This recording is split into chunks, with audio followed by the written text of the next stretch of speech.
मैं अर्चना और आप देख रहे हैं हंगामा टाइम्स। हंगामा टाइम्स जिस तरीके से आपको दिखाता है लखनऊ में क्या खास हो रहा है, तो इस समय लखनऊ से हंगामा टाइम्स चल करके आया अयोध्या राम जन्मभूमि पर आया हुआ है। यहाँ पर हमारे साथ है पीछे जो भारी मात्रा भीड़ देख रहे होंगे, ये महिला आइकॉन को लेकर के तैयारी करी गई है, यूपी वुमन आइकॉन को लेकर के। तो यहाँ पे हम लोग आए हुए श्री राम लखन पटेल कॉलेज में आए हुए हैं, जहाँ पर वसुंधरा फाउंडेशन के द्वारा और राष्ट्रीय महिला दल के द्वारा यहाँ पे कुछ महिलाएं और कुछ लड़कियों को चुना गया सम्मानित के लिए। तो हमारे साथ है विनीता श्रीवास्तव जी हैं, तो उनसे हम बात करेंगे कि यूपी वुमन आइकॉन को लेकर क्या तैयारी है। आज जिस तरीके से वो अयोध्या की सरजमी पे आई, राम जन्मभूमि को लेकर के आई हुई हैं, तो यहाँ पे कितनी महिलाओं को चुना गया है और कितनी लड़कियों को या कितनी महिलाओं को सम्मानित किया गया। विनीता जी आपका स्वागत है। धन्यवाद अर्चना जी।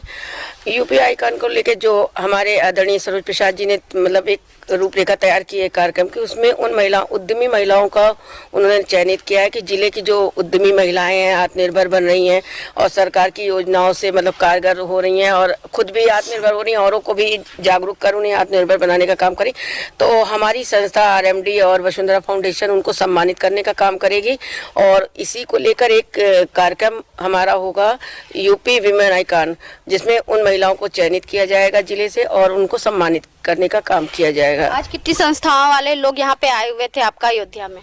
हमारे साथ इस समय जो है वो नई उड़ान से रीता जी हैं और वो श्री नेत्र फाउंडेशन से उषा गोस्वामी जी हैं, अध्यक्ष के रूप में वो लोग सम्मिलित हैं। और आप हमारे RMD की संरक्षक हैं रीता जी, और उषा जी जो है हमारे जिला प्रदेश सचिव हैं और इस कार्यक्रम में सह कोऑर्डिनेटर के रूप में वो हमारे साथ हैं, और रीता जी जो है प्रदेश संयोजक के रूप में इस कार्यक्रम का नेतृत्व कर रही हैं।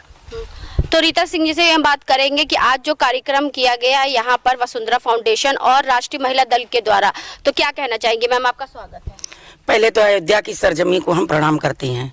दूसरा प्रणाम हम करते हैं इसके कॉलेज के राम लखन पटेल कॉलेज को, क्योंकि प्रबंधक जी ने यहाँ पे इन महिलाओं को लाके खड़ा किया है जो किसी भी क्षेत्र में आगे बढ़ रही हैं और जो वन मैन शो हैं, मतलब उनके पति नहीं हैं या हैं तो उन्होंने छोड़ दिया, वैसी महिलाओं को।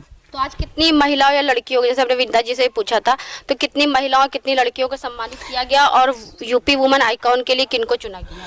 ये महिलाएं तो काफी आई थी, लेकिन उसमें सबसे मतलब जिसने अपने स्वावलंबी महिला हम लोगों को एक दुर्गावती लगी, जो कि अपने आप काम करके कॉलेज और घर में पोछा और झाड़ू करके और अपने बच्चों को भी पढ़ाती हैं, स्वयं भी पैदा करके खाती हैं। इसलिए उन्हें मैंने वुमेन्स आइकॉन का में चयन किया है। यानी कि एक लड़की और एक महिला को नाम बता दें, और बेटी एक हमने रीना विश्वकर्मा जी को चयनित किया है, जो काफी अच्छी पढ़ाई में है, तेज है।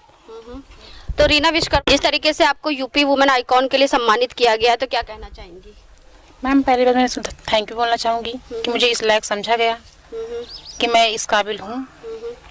तो आप ये बताइए, इस समय अभी आप क्या पढ़ाई में क्या तैयारी कर रही हैं? मैम मैं होम साइंस से MA कर रही हूँ। तो क्या बनना चाहेंगी आप? मैं टीचिंग ही बनना चाहती थी। टीचर बनना चाहेंगी। तो टीचर बनने की प्रेरणा आपको कहाँ से मिली? मैम मुझे कॉलेज से ही मिला, मैं स्टूडेंट मैम वगैरह से ही मुझे मिला है। अच्छा, तो टीचर में जिस तरीके आप बनना चाहेंगी तो होम साइंस की टीचर बनना चाहेंगी? Yes ma'am. होम साइंस आपका फेवरेट टीचर?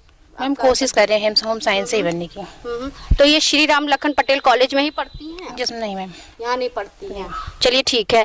तो हमारे साथ में उषा गोस्वामी जी भी हैं, तो उनसे हम बात करेंगे कि क्या कहना चाहेंगी। मैम आपका स्वागत है। मैं सबसे पहले तो अर्चना आपको बहुत बहुत थैंक यू कहना चाहूँगी, और इस अयोध्या में जो भैया हैं इनका बहुत धन्यवाद देना चाहूँगी।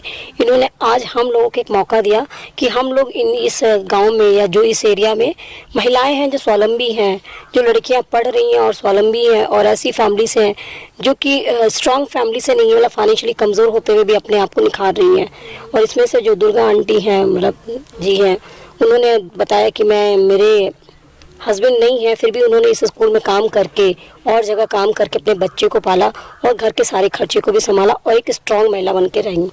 और मैं सबसे पहले अपनी टीम को धन्यवाद देना चाहूँगी जो इतने उत्साह के साथ यहाँ पे आई और इस कार्यक्रम को सफल बनाया। मैं यहाँ के प्रबंधक जी को भी धन्यवाद देना चाहूँगी क्योंकि उन्होंने अपने स्कूल में जो माहौल वातावरण तैयार किया है वो महिलाओं और लड़कियों को बहुत ही प्रोत्साहित करने वाला है। जी इस कार्यक्रम में मैंने जिस महिला को चुना है उसको भी उन्होंने स्वावलंबी बनाने का अवसर अपने कॉलेज में ही दिया है। और जिस लड़की को चुना है उसको देख के तो हमें बहुत ही खुशी हुई कि गांव में इतनी उत्साही लड़कियां हैं जो खुद स्वावलंबी बन के दूसरों का सहारा बनना चाहती हैं। जब मैंने उस लड़की से पूछा कि अगर तुम्हें किसी IAS पीसीएस या किसी अमीर आदमी से शादी करके सुखमय जीवन बिताने का मौका मिले या फिर स्वावलंबी बन के दूसरों को मदद करने का मौका मिले तो तुम किसे चुनोगी, उसने बड़े ही बेबाक ढंग से जवाब दिया कि वो स्वावलंबी बन के दूसरों की मदद करना चाहती है। हम लोगों ने तुरंत तय किया और सबने एक मत से उसे वुमेन आइकन के लिए एक लड़की का चयन किया। और हमें लगता है कि इस तरह का माहौल जो गांव में अब तैयार हो रहा है वो हमारे भारत के उज्जवल भविष्य का शुभ संकेत है। और हम आह्वान करेंगे आप सभी का कि बेटी बचाओ बेटी पढ़ाओ के तहत इस तरह की विचारधारा लड़कियों में पैदा करें ताकि कभी कोई ये न कहे कि महिला अबला होती है, हमेशा कहे अरे ये तो झांसी की रानी है, ये तो दुर्गा है, ये सरस्वती है। यहाँ पे हम लोग श्री राम लखन कॉलेज में आए हुए तो यहाँ के प्रबंधक सर है तो उनसे हम बात करेंगे कि उनके कॉलेज में यहाँ पे जो कार्यक्रम हो रहा है राष्ट्रीय महिला दल के द्वारा और वसुंधरा फाउंडेशन के द्वारा, तो उनके क्षेत्र से जो महिलाओं को यहाँ पे सम्मानित किया गया, तो क्या कहना चाहेंगे? क्या नाम है सर जी आपका? शत्रुघ्न वर्मा। जी सर, तो यहाँ पे जो महिलाओं को सम्मान करने के लिए एक कार्यक्रम किया गया है, तो क्या कहना चाहेंगे? इसमें सबसे पहले हम अयोध्या की धरती पर और ये राम लखन पटेल ऑफ फार्मेसी में आए हुए लखनऊ से जो नारी सशक्तिकरण के विभिन्न संगठन के सदस्य लोग हैं और ये शहर को छोड़ के अपने सुख और उसको छोड़ के गांव की महिलाओं के उत्थान के लिए नारी सशक्तिकरण के लिए जो अभियान चलाया है, उस अभियान के तहत आज राम लखन पटेल में एक कार्यक्रम के अवसर पर आए हुए हैं। हम सबका स्वागत एवं अभिनंदन करते हैं। उनके साथ साथ आपके सहयोग जो उस नारी सशक्तिकरण में आपका जो सहयोग है इसके लिए भी आपको भी धन्यवाद देते हैं और ये आशा करते हैं कि जो भी इनके विभिन्न संगठनों द्वारा जो भी आदेश निर्गत होगा या जो भी यहाँ कार्यक्रम चलाने की जो योजनाएं होंगी उसको हम अपने क्षेत्र की महिलाओं को बेटियों को आगे बढ़ाने के लिए हम 100% रहेंगे। बहुत अच्छी बात है कि आपने अपनी सोच बताई सर जी, और हमें अच्छा लगा कि बेटियों को बढ़ाने के लिए आप कार्य करेंगे। तो सर एक सवाल हम आपसे और पूछेंगे, जैसे सरकार ने गाँव की महिलाओं को बढ़ाने के लिए बहुत सारी योजनाएं चलाई हैं, जैसे कौशल योजना है आपका, आवास विकास को लेकर के, और उनके यदि कि रहने के लिए, पढ़ाई के लिए, लिखाई के लिए, और उनको नौकरी तक की योजना है। तो ऐसी योजनाएं अगर घर तक पहुंचाने के लिए क्या करते हैं आप? हम करते तो हैं, सरकार की पूरी मंशा होती है कि जो कार्यक्रम चलाएं उससे नारी का उत्थान, नारी का सशक्तिकरण और नारी को इसका लाभ मिले। और ऐसी नारी जो बच्चियां हैं जैसे वो पढ़ाई में पैसे से अगर उनके गार्जियन कमजोर हैं तो उनको भी मदद मिले छात्रवृत्ति के उससे व्यवस्था से, और या जो महिलाएं विधवा हैं या उनके पास बच्चे हैं, जमीन भूमिहीन हैं, उनको भी खाने पीने के लिए कहीं कुछ व्यवस्था नहीं है, सरकार की राशन कार्ड जैसी योजना का लाभ मिले। लेकिन ये सब चीज़ ये है कि अंतिम पायदान तक ये योजनाएं सरकार की तो चलती है शहर से, और योजनाएं सरकार चलाती है लेकिन अंतिम पायदान तक पहुँच नहीं पाती। जो वास्तव में शहर तक चलती, गाँव तक आते हुए दम तोड़ देती हैं। उसमें जो वास्तव में लाभार्थी होते, जिनके कोई पैरवी या जान लीजिए कि अगर उनकी कोई सिफारिश या जान पहचान वाला नहीं होता तो उनको लाभ नहीं मिल पाता जो वास्तव में उसके पात्र होते हैं। हमारे देश के प्रधानमंत्री की मुहिम है आत्मनिर्भर बनेगा भारत को लेकर के, जिसमें उन्होंने कौशल विकास योजना को लेकर के चलाया, जिसमें लोग अपने कौशल के अनुसार अपना जो है रोजगार सीखेंगे, उनको सर्टिफिकेट मिलेगा, फिर उसी के अनुसार उनको अच्छी नौकरी मिलेगी। तो इसके लिए क्या करते हैं आप लोग? इसके लिए अब भी हमें जैसे योजना के बारे में पता चला तो हमने अपने विद्यालय में उसके लिए जगह दिया और कि हमारे क्षेत्र के बच्चों को, जो बच्चियां हैं उनको इसका लाभ मिले। वो जब उनके पास सर्टिफिकेट होगा, उनके पास अनुभव होगा, तो चाहे सरकारी चाहे प्राइवेट में उनको नौकरी मिलेगी, तो उनको मेहनत का काम नहीं करना पड़ेगा ज़्यादा जाके, जो प्रदेश में रोजी रोटी के लिए रिक्शा गाड़ी चलाते हैं या लोहा ढोने काम करते, बोरा ढोने काम करते हैं। इससे निजात मिलेगी। हमारे क्षेत्र के लोग इससे जब पैसा जब उन कमाएंगे और बच्चे जब पढ़ेंगे तो उनकी आने वाली पीढ़ी, खासकर महिलाएं और बच्चियां जब पढ़ी लिखी होती हैं तो उनके बच्चे भी पढ़ाई में आगे होते हैं, जिससे हमारे देश से लेके गांव तक का विकास होगा। आपके कॉलेज में ऐसी योजनाओं जैसे कौशल विकास को लेके क्या तैयारी है? तैयारी अभी तो हमारे यहाँ उसका ट्रेड केवल कंप्यूटर का है, वो चल रहा है। इसके बाद हम सिलाई का जो टर्म भाई जो उसके है 20-15-20 जो हैं वो सबको धीरे धीरे करके यहाँ के लोकल बच्चियों को, जो क्षेत्र के बच्चियाँ हैं उनको प्रशिक्षण दिया जाएगा, सर्टिफिकेट दिया जाएगा जो निःशुल्क है, सरकार की तरफ से है।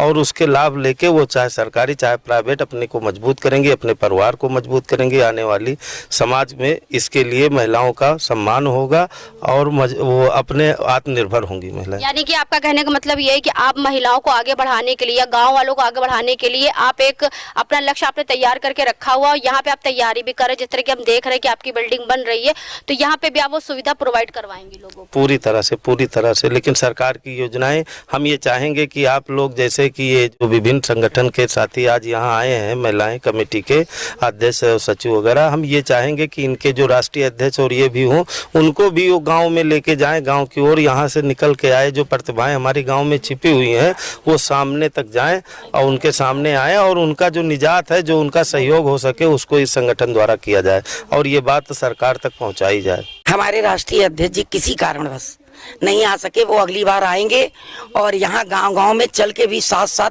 भ्रमण करेंगे और देखेंगे महिलाओं को और उस पे वो वर्क करवाएंगे और उप संयोजक और संयोजक सभी लोग साथ में आएंगे। तो आज हम लोग आए थे अयोध्या में, जहां पर आपने देखा कि बहुत सारी संगठन की महिला यहां पे आई थी, क्योंकि उत्तर प्रदेश की राजधानी लखनऊ में होने वाला कुछ ही दिन में यूपी वुमेन आइकॉन को लेकर तैयारी हो रही, बहुत बड़ी तैयारी हो रही, जिसकी तैयारी में जिनकी अध्यक्षता में ये कार्यक्रम हो रहा है उनका नाम है सरोज प्रसाद। सरोज प्रसाद जी ऐसी महिलाओं को चुनेंगी जिन्होंने देश में कुछ नाम किया हो, कुछ काम किया हो और उनका साथ बहुत सी संस्थाएं वाले, जैसे आपका वसुंधरा फाउंडेशन, राष्ट्रीय महिला दल, नई उड़ान, ऐसी विभिन्न संस्थाएं जो उनके साथ में कंधे से कंधा मिलाकर चलेंगी।